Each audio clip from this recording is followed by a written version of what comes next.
Boa noite a todos. Mais uma vez, nós estamos reunidos numa aula pela web de Zoom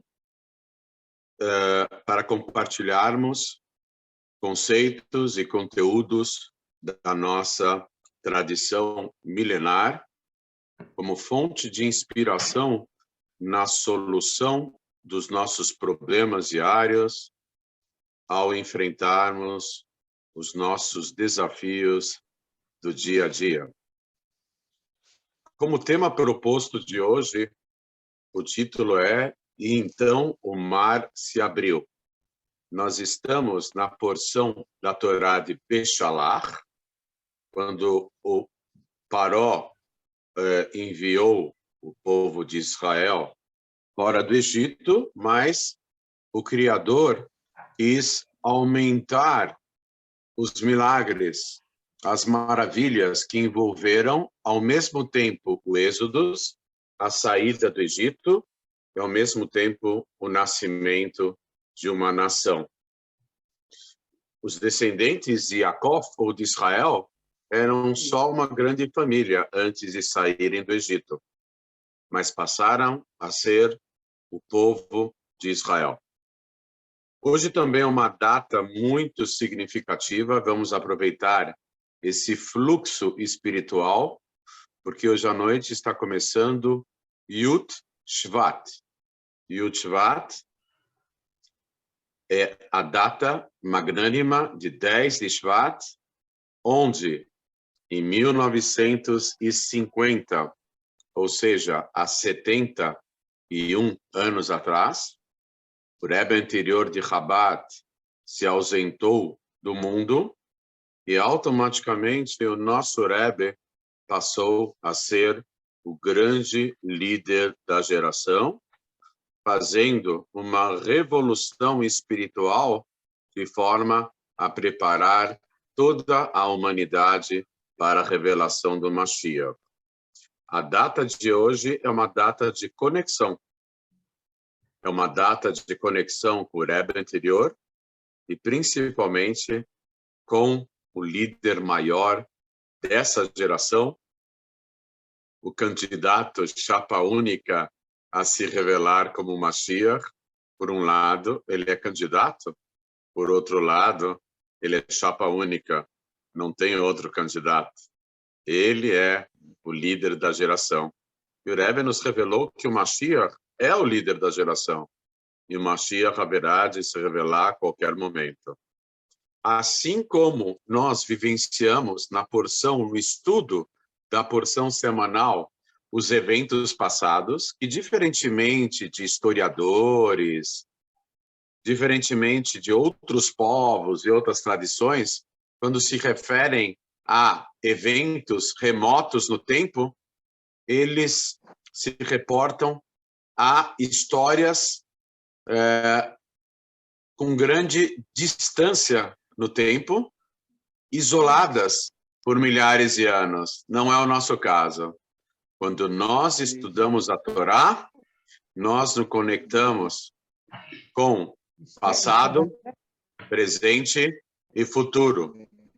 Quando nós nos conectamos com a sabedoria infinita de Deus sob forma da expressão da Torá, então nós nos ligamos ao infinito. O infinito está acima de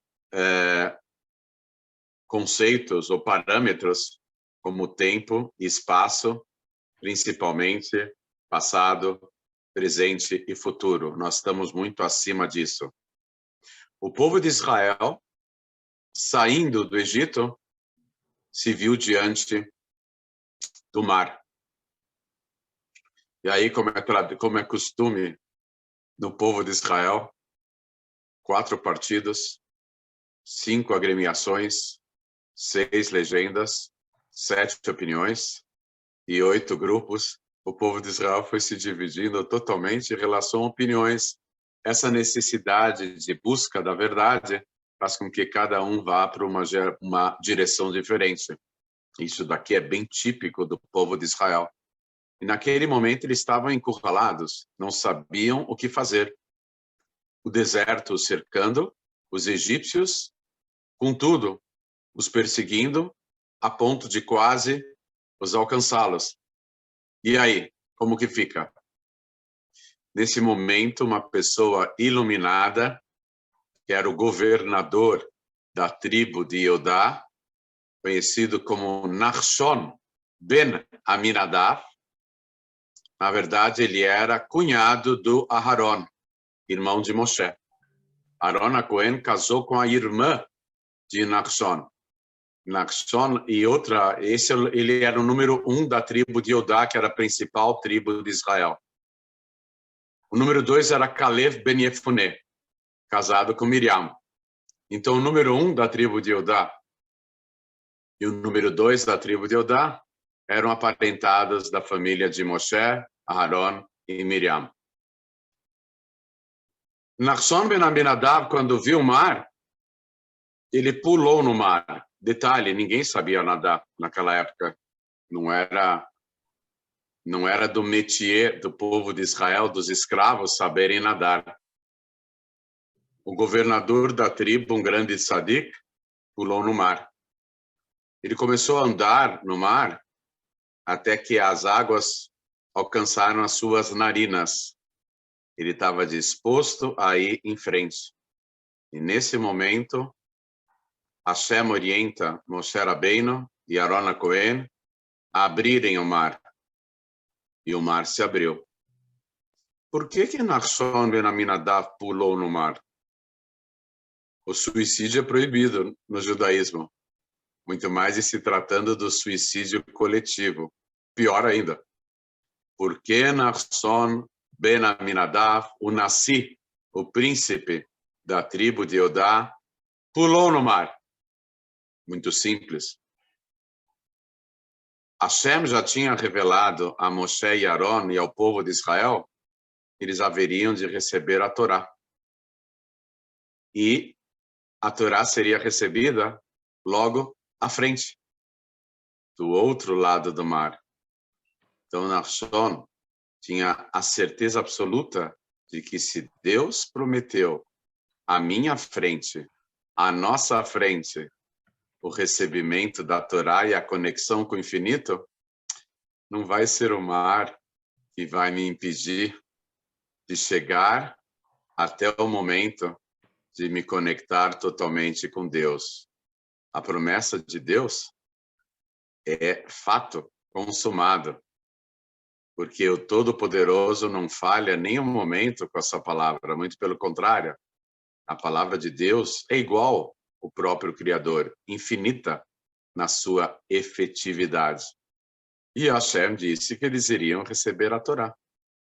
Logo à frente, nós sabemos que a Torá não é só um conjunto de narrativas, não é um livrinho de histórias e contos da carochinha ou novelas. A Torá é a expressão da sabedoria infinita de Deus.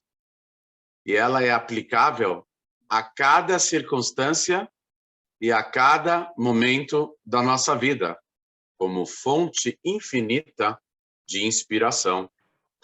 Quando nós estudamos a Torá, por divina providência, Deus está se conectando conosco. Por meio do estudo, nós estamos captando a sabedoria infinita de Deus. Na nossa saída de nossas limitações, Mitzrayim, Egito, se escreve com as mesmas letras e na mesma ordem que a palavra Metzarim, limites, estreitos, limitações.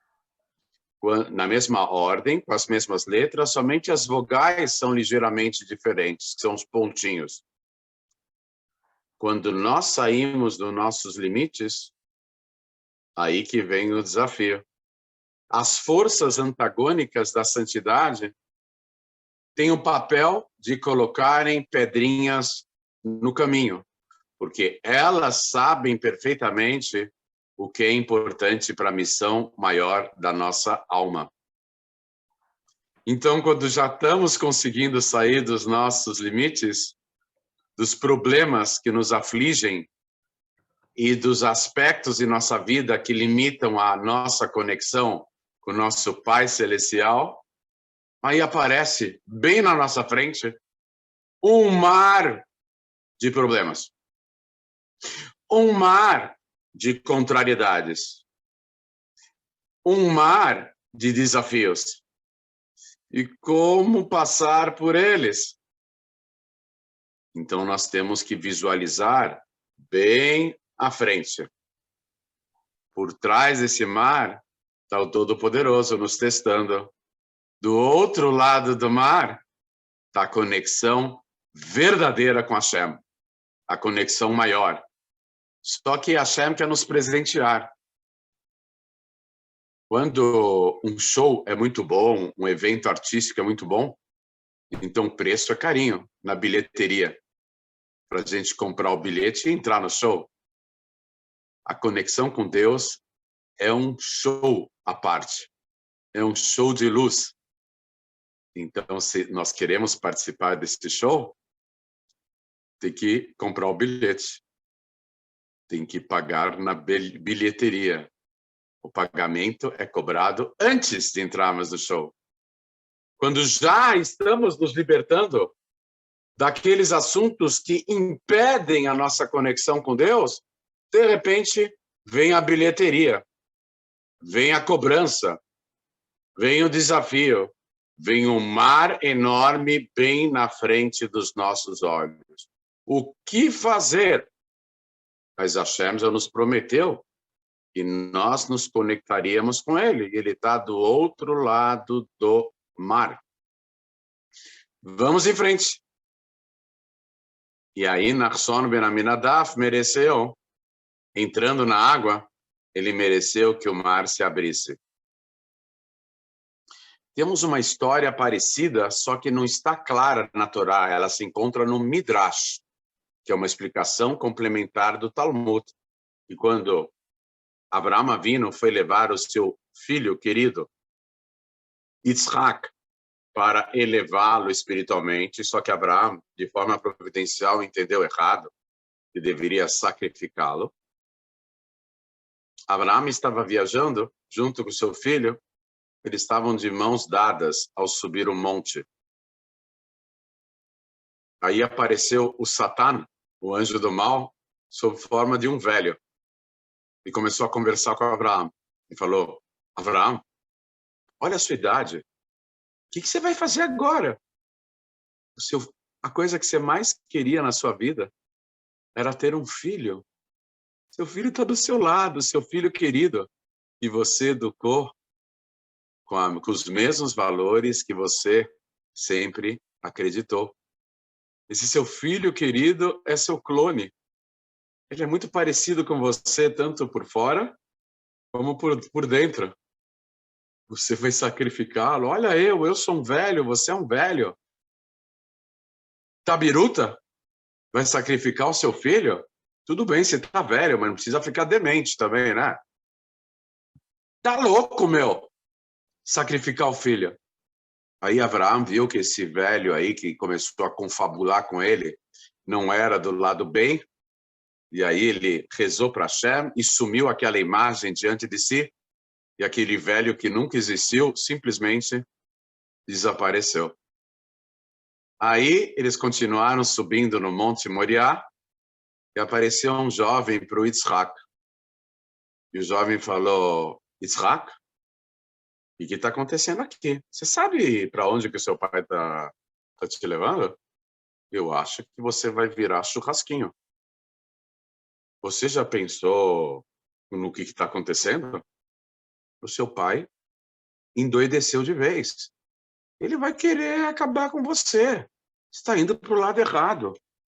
Deixa de ser bobo, meu. O velho tá caduco. Não vá seguindo, não. Yitzhak, um grande tzadik, super elevado, logo ele viu que esses conselhos vinham de um lado que não era positivo, ele rezou para Hashem e aquele jovem desapareceu da frente dele. O Satã tentou com Abraão, não conseguiu. Tentou com Yitzhak, não conseguiu. Chegou uma hora que o anjo do mal apelou. Teve uma enchente, uma certa num certo local da subida do Monte Moriá, começou a estourar como se chama isso aqui, um berro d'água, começou a vir uma água enorme, começou a inundar tudo na região, no local onde eles estavam. E a água começou a subir, subir, subir. Quando atingiu as narinas do Abraão, Abraão disse: Deus, me salve, porque as águas estão atingindo a minha própria alma. Eu vou morrer. Naquela hora, todo aquele aguaceiro simplesmente desapareceu. E Abraão quase sacrificou seu filho, mas foi a grande oportunidade dele passar pelo teste. O teste de conexão com Deus. A partir de então, o Todo-Poderoso firmou um pacto, uma ligação total com Abraão e seus descendentes. Até hoje, no dia de Rosh Hashanah, nós lembramos do mérito do Abraão tocando shofar, que, entre outras explicações, nos lembra do chifre, do pequeno cabrito, que foi encontrado com chifres emaranhados e que acabou sendo sacrificado no lugar de Isaac, uma oferenda para Deus. Nachshon conhecia essa história, ele era um sábio do judaísmo e ele conhecia aspectos da Torá mesmo antes dela ser dada. Já conheciam. Ele sabia que o mar era um teste. Só que o mar não era uma ilusão, ele existia de fato. Não era simplesmente uma, como se fala, uma alucinação, uma miragem. O mar estava lá. Mesmo assim, ele foi em frente, porque Hashem já tinha avisado de que nós estaríamos na direção da conexão maior com ele, no cume do Monte Sinai, nos ligando totalmente ao infinito. Por isso ele pulou na água. E por isso aconteceram os grandes milagres da abertura da água, do fender das águas. E Hashem quer mostrar que ele tem a soberania total da natureza. O mesmo mar que salvou o povo de Israel e milhões de outros não-judeus que de um momento para o outro viraram monoteístas, Bnei Noach, essas mesmas águas se fecharam em cima de todo o povo egípcio, homens, mulheres e crianças. Somente os doentes não perseguiram o povo de Israel porque ficaram em casa. Mas o mar se fechou totalmente sobre eles. E o único sobrevivente do povo egípcio, o povo egípcio, segundo a tradição judaica, praticamente acabou no fechar das águas do mar. O único sobrevivente foi o mais terrível e mais cínico de todos os egípcios, aquele que se apresentava como Deus. Quando eles iam rezar para Deus, o faraó falava: rezem para mim, porque eu criei a vocês, eu sou Deus. Então ele era totalmente megalomaníaco, totalmente cínico, totalmente antagônico à ideia de um único Deus, criador dos céus e da terra. E foi esse Paró que sobreviveu. Para quê? Para passar o resto da sua vida relatando para os 4 ventos do mundo, peregrinando pelo mundo, para falar dos grandes feitos de Deus, o Criador dos céus e da terra. É por isso que o Paró sobreviveu. Alguém tinha que contar a história, né? Por isso que ele sobreviveu. Ele contou a história, muito bem contada, para o resto da sua vida. A transformação do antagonismo à santidade, ajudando a divulgar, pela sua autoanulação, ajudando a divulgar os grandes feitos de Deus pelo mundo afora. Houve uma reversão total, e esse era o objetivo da saída do Egito. O povo de Israel elevar as centelhas, as faíscas divinas que estavam aprisionados naquela terra tão baixa, que era a nudez da terra, um povo que abriu mão, muitas vezes, da ética e da moral em favor da idolatria.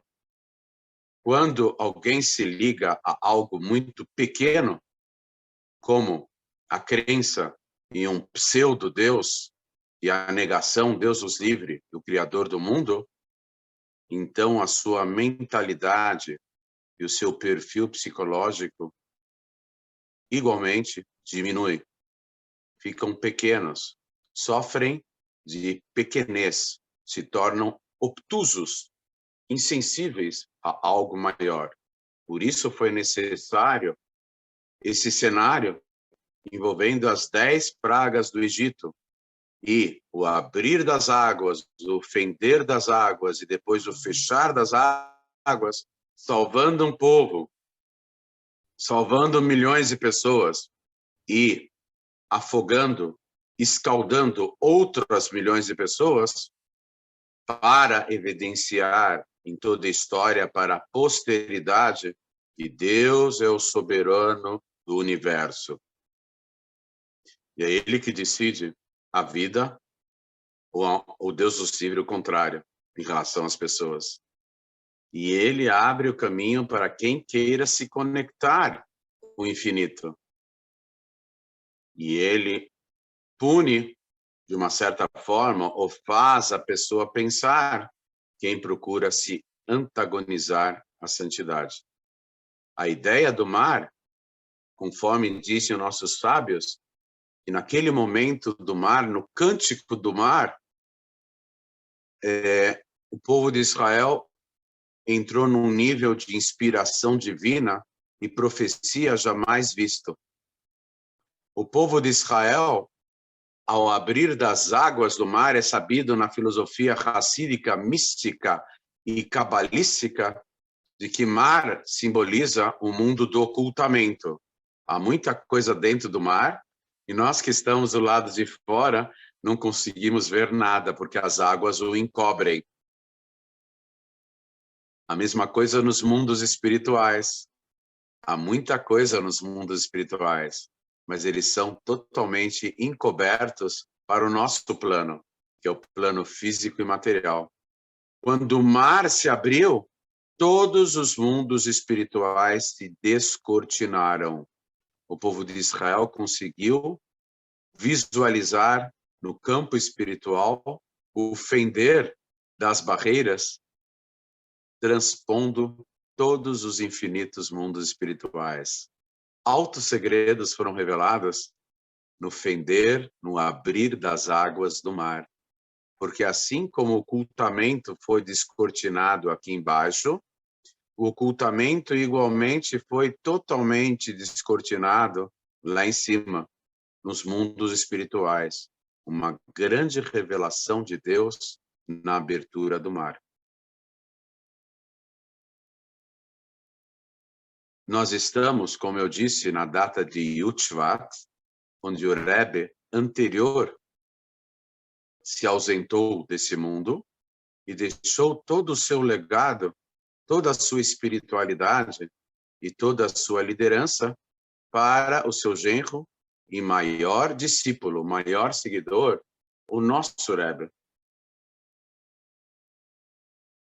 O Rebbe anterior incumbiu o seu maior Hassid e genro de preparar o mundo para a revelação do Mashiach. E a ligação entre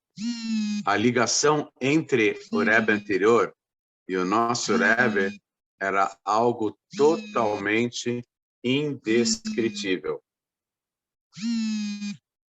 A ponto de o nosso Rebbe dizer que quando o Rebbe anterior se ausentou, aparentemente do mundo, uma parte da alma do seu sogro adentrou o próprio Rebbe. O Rebbe assumiu, como é o costume de nós estudarmos, um ensaio racídico, um discurso racídico por ocasião do assumir da liderança do Rebbe, que ocorreu um ano depois do falecimento do seu sogro. Pela sua humildade, o Rebbe resistiu a assumir a liderança do povo de Israel durante um ano, até ele ser convencido pelos Hassidim, pelos seus adeptos, seguidores. E o Rebbe, chorando muito de emoção pela ligação, pelas saudades do seu sogro, nunca houve uma ligação tão forte entre dois seres humanos do que o Rebbe anterior e o nosso Rebbe. Então, ele assumiu, se dirigindo a todo o povo de Israel e a toda a humanidade, ele assumiu a grande incumbência, a grande tarefa, a grande missão de preparar o mundo e levá-lo ao encontro de Mashiach. O Rebbe fez uma revolução espiritual no mundo inteiro. Essa revolução não se trava com armas físicas, já que é uma revolução espiritual, as armas são igualmente de cunho espiritual, reavivando o judaísmo e a espiritualidade, e também com a campanha dos Bnei Noach, o monoteísmo no mundo inteiro, como fonte de inspiração para as pessoas, os seres humanos, procurarem se superar em relação aos seus limites, aos seus problemas. O Rebbe conseguiu reavivar a conexão com Deus no mundo inteiro, preparando essa geração para a tão esperada revelação de Mashiach. Como dizem os Hassidim, o Rebbe prometeu, ele há de cumprir. E essa promessa vem de encontro a um conceito judaico, talmúdico, que diz o seguinte: Atzadik gozer ve'akadosh baruch hu mekayem. O justo sentencia e o sagrado, bendito seja ele, trata de executar a sentença. O Rebbe disse que nós somos a geração da revelação do Mashiach. Isso foi um decreto do líder máximo da nossa geração. E Deus, totalmente conectado a esse líder, como esse líder conseguiu se conectar totalmente ao divino, haverá de que a qualquer momento executar a sentença do líder da geração. Quem é o líder da geração? É um filho bonzinho. É aquele filho que nunca pede nada para o pai. Se o filho é pidão, se o filho fica, ai pai, quero isso, quero aquilo, quero isso, quero aquilo, o pai acaba se enjoando. Mas se aquele filho bem comportado, que nunca pede nada, quando ele já pede alguma coisa, é porque é algo importante. O Rebbe, ele pediu, na verdade, ele foi contactado pelo divino. O Rebbe, ele falou que já há um profeta na nossa geração. Até então, o Maimônides, Rambam, há 850 anos atrás, escreve na sua obra máxima, seu Códex de Leis, que versa sobre as 613 mitzvot da Torá. Quando ele vai falar da era messiânica, ele fala o seguinte, que um pouco antes da revelação do Mashiach, a profecia voltará ao povo de Israel. Existem dois conceitos da revelação de Deus: a inspiração divina e a profecia.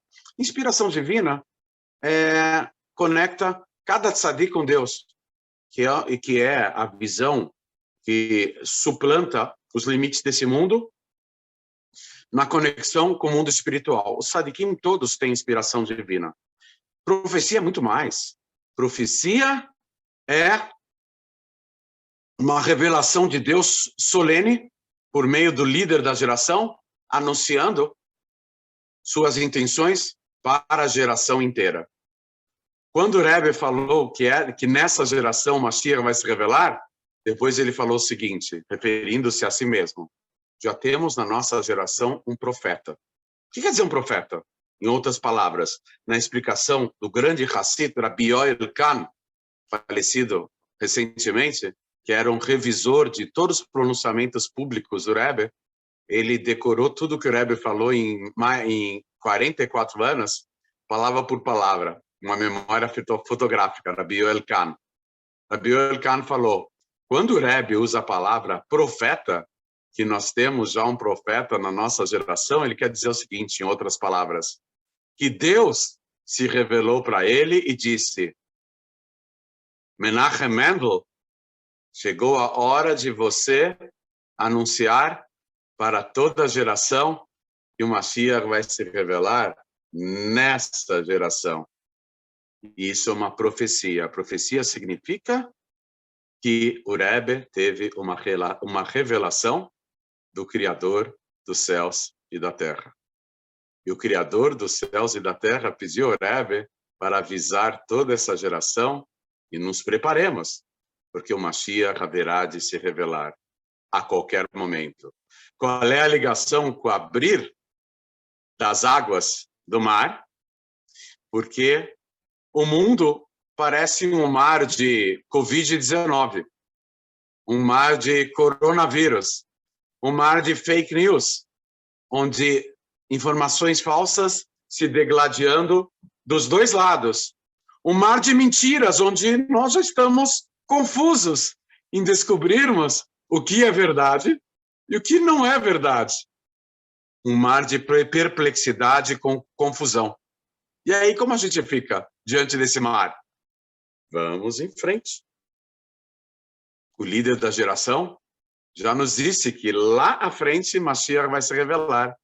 E toda essa história vai acabar num happy end, num final feliz.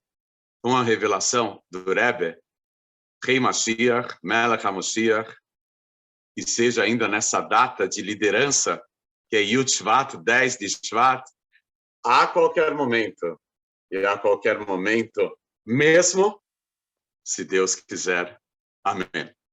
Nós vamos passar, acho que temos poucos minutinhos aí para parar, para acabar a primeira parte, eu não sei.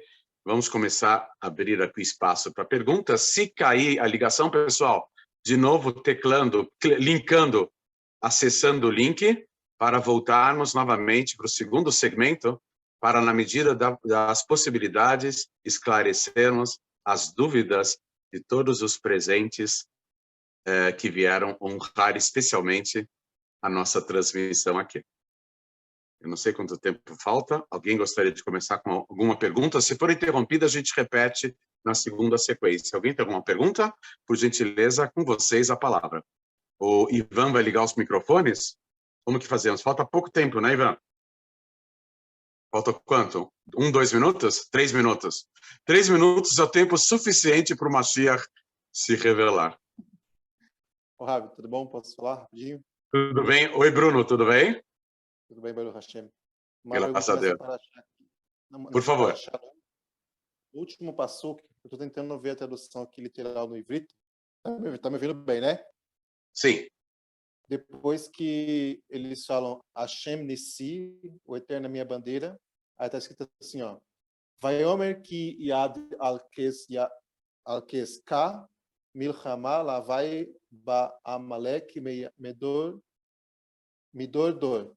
A tradução que eu coloquei aqui, ó, pôs a mão sobre o trono de Cá, Bem, de Deus.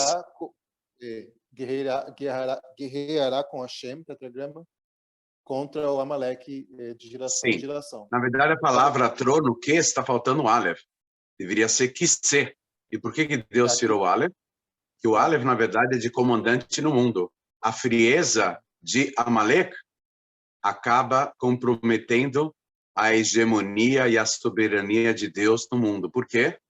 Porque Deus é a pura luz, calor humano, é a pura efervescência, é a pura... Deus Hashem, é o calor, o sentimento, e Amalek é o contraponto, é a frieza, é o animalesco, é o antagonismo a Deus. A guerra contra Amalek não é uma guerra do povo de Israel contra o arqui-inimigo. A guerra de Amalek é a vingança de Hashem. Contra quem? Contra um povo? Contra um aspecto. Existe o Amalek dentro de cada um de nós, que é a nossa frieza. A guerra contra a nossa frieza, a nossa insensibilidade, é uma guerra empreendida diretamente em favor de Deus.